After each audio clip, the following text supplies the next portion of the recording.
আজকের গল্প নবাগতা, লেখিকা আশাপূর্ণা দেবী। দুছড়া করে ফুলের মালার যোগান দিতে হয় মালিকে, নিত্যকার বরাদ্দ। পুরুষানুক্রমে চলে আসছে এই প্রথা, এর আর ব্যতিক্রম হয় না। মালিরাও পুরুষানুক্রমে এ বাড়ির খাতায় নাম লিখে রেখেছে। সারা বৎসর ধরে প্রকৃতি দেবীরও যোগান আছে সুগন্ধি সম্ভারের। বেল আর মল্লিকা, জুথি আর রজনীগন্ধা, বকুল আর হেনা, কেউ না কেউ আসর বজায় রাখে। নিতান্তই যখন হিমের হাওয়ায় সুবাসিনীদের পাত্তা মেলে না, তখন আছেন কুন্দ। গন্ধ না থাক, গোড়ে মালার পাটটা থাকা চাই। অশোকার শাশুড়ির দিদি শাশুড়ি মধুমালা দেবী, যাঁর পায়ে ছিল মেকি মল আর হাতে বাউটি, নারকোল ফুল, যশম, মুড়কি মাদুলি।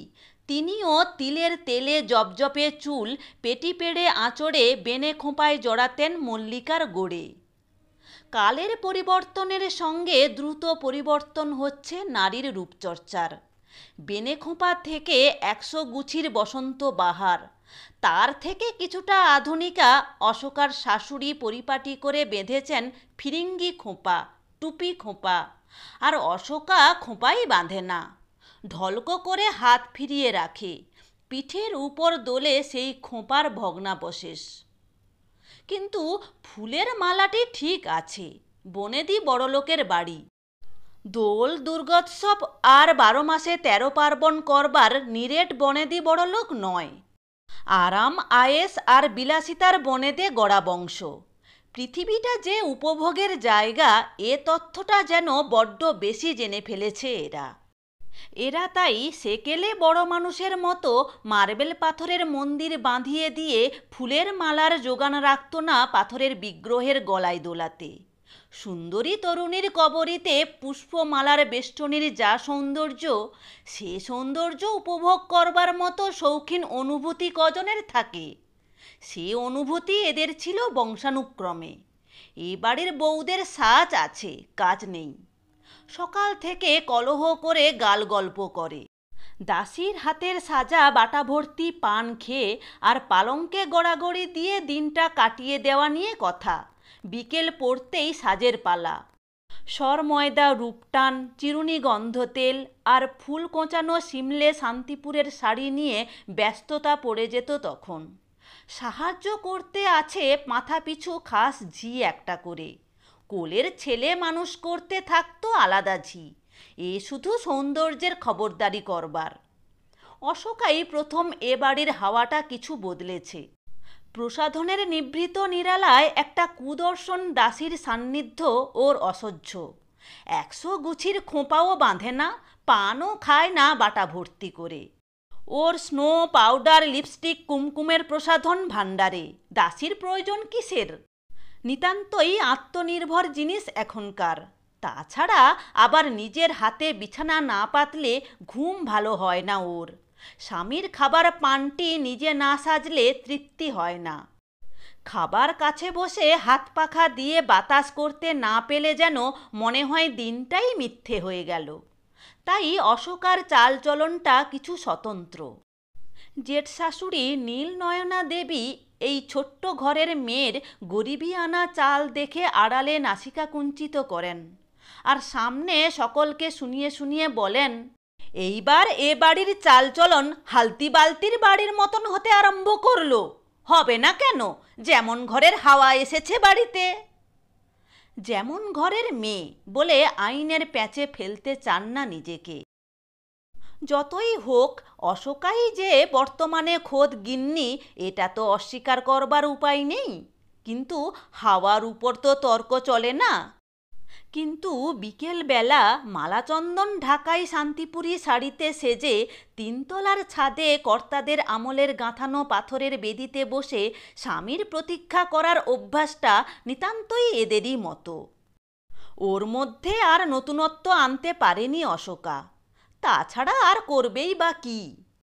কর্মলেশহীন অলস জীবনের বাহিরে যে আরও কিছু আছে, সে কথা কবে শিখল অশোকা? 15 বছর বয়সে এ বাড়িতে এসেছে। লেখাপড়া যা শিখে এসেছিল নাটক নোভেল পড়তে পারার ঊর্ধ্বে নয়। কাজেই সমস্ত মন বুদ্ধি চিন্তা সেই একটি মানুষকে কেন্দ্র করেই ফুটে থাকে সূর্যমুখী ফুলের মতো। তবে অশোকার ভাগ্য ভালো। প্রতীক্ষার শেষে, সহনীয় প্রতীক্ষার শেষেই ওর দেবতার দর্শন মেলে।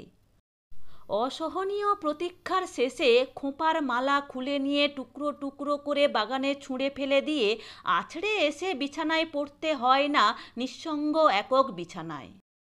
মধুমালা দেবীর আমল থেকে যা চলে আসছে এ বাড়ির বউদের, দাসী নইলে চলতই বা কী করে তাদের? সারা রাত্রি একলা ঘরে পাহারা দেবে কে দাসী না থাকলে? অশোকার পাহারাদার প্রদ্যোৎ নিজে। সন্ধ্যা হলে সেই যে তিনতলায় উঠে আসে, আর তাকে নামানো যায় না। প্রদ্যোৎ এ বংশের ব্যতিক্রম। পুরুষচিত্তের সমস্ত আবেগ ওর নিতান্তই অগ্নি নারায়ণ সাক্ষী করা বিবাহিতা স্ত্রীকে ঘিরে। অশোকাকে ও সেতার বাজাতে শেখায় সারা সন্ধ্যা ধরে। পিতৃপুরুষের রক্তের ধারা কিছুটা আছে বই কি, আছে এই সুরের প্রতি অনুরক্তি। কিন্তু হিসেবি ছেলে, পিতৃপুরুষের মতো সেই অনুরক্তির পেছনে উন্মাদের মতো অর্থব্যয় করবার মতো বোকা নয়।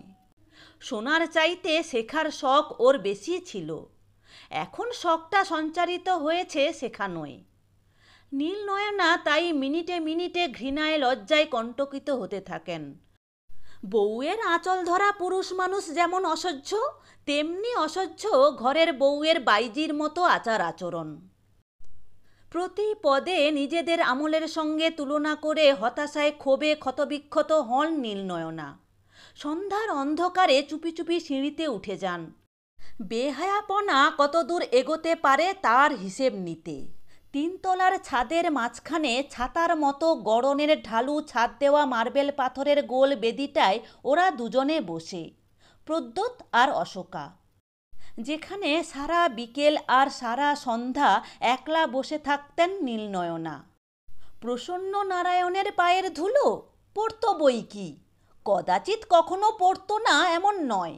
সেই অনিশ্চিত একদিনের আশায় আগুনের মতো গায়ের রঙের সঙ্গে মিলিয়ে আগুন রঙা রেশমি শাড়ি পরে আর পদ্মপাতা খোঁপায় মল্লিকার মালা জড়িয়ে পাথরের মেঝেই ভেলভেটের আসন পেতে বসে থাকতেন নীলনয়না।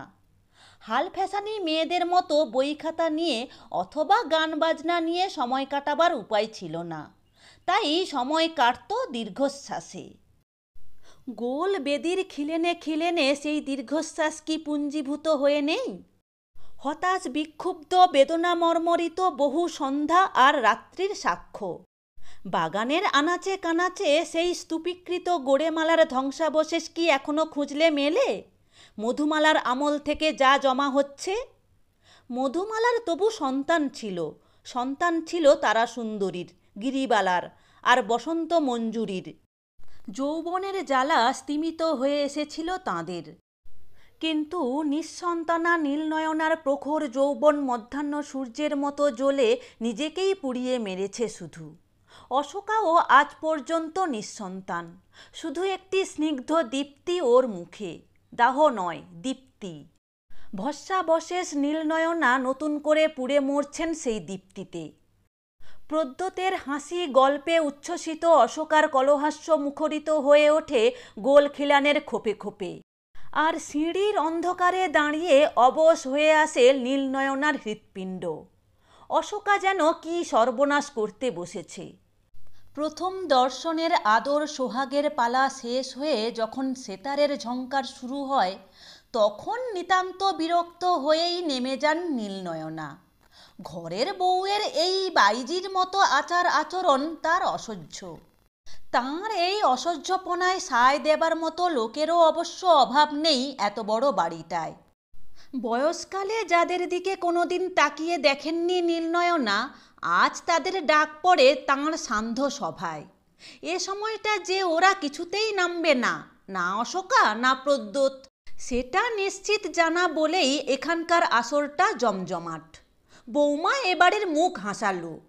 এবাড়ির বিরাট মহিমায় মহিমান্বিতা নীলনয়না রূপোর পানের বাটাটা কোলের গোড়ায় টেনে নিয়ে বিষ হাসি হেসে বলেন, ঘরের পয়সা কেন বাহিরে যাবে? তাই খোকা আমাদের বৌমাকে বাইজি করে তুলে পয়সা বাঁচাচ্ছে।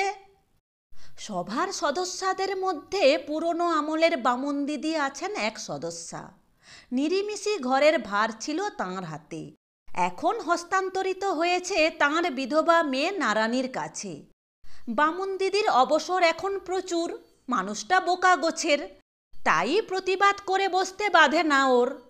নীলনয়নার মন্তব্য শুনে বলে, তাই বা কেন বড় ঠাকুরুন, এখনকার তো ঘরে ঘরেই হয়েছে গান বাজনা। এখনকার কথা তুলো না বামুন ঠাকুরুন, যেমন পদে আছো থাকো, বড় কথা কইতে এসো না। হালতি বালতি ঘরের মতন চাল চলন কখনো চলেছে এ বাড়িতে? চিরদিন রাজরাজড়ার চালে চলে এসেছে সবাই। তখনকার কথা একবার ভাবো দিকিনি। বলি, কেউ তো আর তোমরা নতুন আসনি। কি জমজমাটের বাড়ি, পুরুষদেরই বা কি বলবোলাও, আর খোকা, ছি ছি ছি ছি। ঘৃণায় নাক সিটকে দুটো পান আর এক মুঠো দোক্তা মুখে ফেলে দিয়ে নীলনয়না বলেন, খোকা একেবারে হদ্দ করলো আমাদের। এ বংশে যে এমন মেনিমুখো বেটা ছেলে জন্মাবে তা কখনো ভাবিনি। কর্তারা উপর থেকে দেখে বোধহয় হাসছেন। জ্ঞাতি ননদ শশীমুখী বলেন, তা যা বলেছ, কেলেঙ্কারি একেবারে। সেই বিকেলবেলা এসে উপরে উঠেছে পদ্মত। ও মা, কি ঘেন্না! যাই বলো বড় বউ, পুরুষ মানুষের একটু বারটান না থাকলে যেন স্বাদ থাকে না। ব্যঞ্জনের স্বাদ করতে যেমন লঙ্কা মরিচের জ্বলুনি একটু চাই। চিরদিনের আশ্রিতা শশীমুখী, অনেক দিনের অনেক লঙ্কা মরিচের ইতিহাস তাঁর জানা। তাও যদি তোমার আমার মতো রূপ থাকতো। তোমারটা নিতান্ত অনুপ্রাস হিসেবেই ব্যবহার করেন নীলনয়না। আদ্যির সেমিজ আর ফরাসডাঙ্গার থান পরা নিভাঁজ নিটোল নিজের শরীরটার দিকে একবার চোখ বুলিয়ে হেসে উঠে নীলনয়না বলেন, ওই রূপেই তদগত খোকা, দেখতো যদি সেকালের কুসুম কীর্তনী কিংবা কিশোরী বাইজিকে। রূপ তো চোখে দেখেনি। বামুন ঠাকুরুনের কথা কোয়াই চাই, তাই বলে ওঠেন, এ তোমার অসঙ্গত কথা বড় বউ ঠাকুরুন। খোকার কি পয়সার অভাব আছে? ইচ্ছে করলে কর্তাদের মতন সবই করতে পারে। গুরুর দয়া যে কুপথে মন যায়নি। আবার বকবক করে মরছো বামুন ঠাকুরুন। লোকের বাড়ি ভাত রেঁধে দুটো অন্ন জুটিয়ে এসেছো, সভ্যতা সৌষ্ঠবের জানো কি? তখনকার মতো চুপ করে যান বামুন ঠাকুরুন, কিন্তু সভ্যতা সৌষ্ঠব সম্বন্ধে খুব যে অবহিত হন এমন নয়। নীলনয়নার মাধবী সন্ধ্যা এখন আর দীর্ঘশ্বাসে মুখর নয়, অনুগত কৃপাপ্রার্থিনীদের কলকুঞ্জনে মুখর। কিন্তু বাড়াবাড়ি আর সহ্য হয় না। প্রদ্যুৎ নাকি মাস্টার রাখছে বউকে লেখাপড়া শেখাতে। কিন্তু নীলনয়নার কি সব প্রতিপত্তি শেষ হয়েছে? স্বামী না হোক, এ সংসারটা কি একদিন হাতের মুঠোয় ছিল না তার? তবে মুখ বুজে এত অনাচারী বা সহ্য করবেন কেন? মধ্যাহ্নের আসরে ডেকে পাঠালেন একদিন অশোকাকে। দিনের ঘুম থেকে উঠে এসেছে অশোকা, নীলাম্বরীর শিথিল আঁচল গায়ে জড়ানো, দুই চোখে জড়ানো গতরাত্রির জাগরণের ক্লান্তি। নীলনয়না এমন বুড়ো হননি যে এসব চিনতে ভুল হবে। সর্বাঙ্গ আর একবার নতুন করে জ্বালা করে উঠল তাঁর। বললেন, এসব কি শুনছি বৌমা? কি শুনছেন বড় মা? থতমত অশোকা প্রশ্ন করে। এই সব মাস্টার রাখারাখির কথা। আমি বলে দিচ্ছি, এ বাড়িতে ওসব চলবে না। এখনো আমি আছি।